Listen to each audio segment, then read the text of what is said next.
যাজ্ঞসেনীর খুলছে শাড়ি, টানছে ধরে দুঃশাসন। দায় ছিল যার গর্জে ওঠার, নিচু মাথায় সে 5 জন।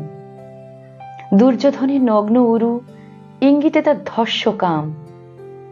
হস্তিনাপুর দেখছে বসে, ধ্বস্ত হতে তার সুনাম। অন্ধ রাজা সিংহাসনে, আর্ত চেঁচান বৌমা তার। নিজের দলের নির্যাতনে সব রাজা হন নির্বিকার। কর্ণ বসে হাসছে হা হা, রাজার দলের লোক তো সে। শর্তবিহীন সমর্থনে তাবৎ আরাম সুখ বসে।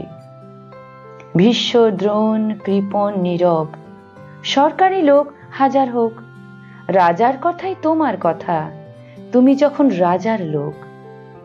খল শকুনি দেখছে সবই, বস্তুত সে ধ্বংস চাই। ঘরের মাটি লাল হয়ে যাক দেশ বিভাগের যন্ত্রণায়।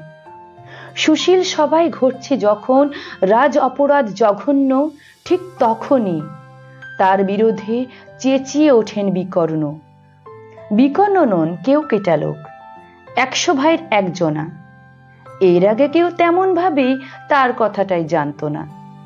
যতু গৃহে কারেন্নিরা, অন্তত তার নেই লেখা।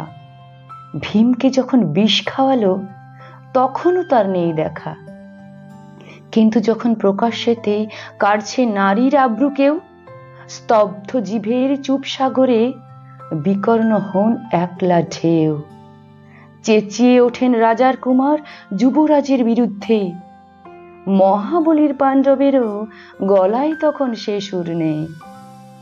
রাজা যখন নীরব থেকে সায় দিয়ে যায় ধর্ষণের, ঠিক তখনই সমস্ত যুগ বিকর্ণদের স্বর শোনে।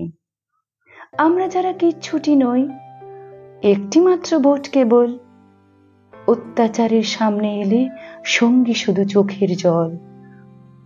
পোষ্যভাবে যাবনা জীবায় অন্ধ এবং নিকর্ণ, প্রার্থনা থাক আমরা যেন একবার হই বিকর্ণ। প্রার্থনা থাক আমরা যেন একবার হই বিকর্ণ।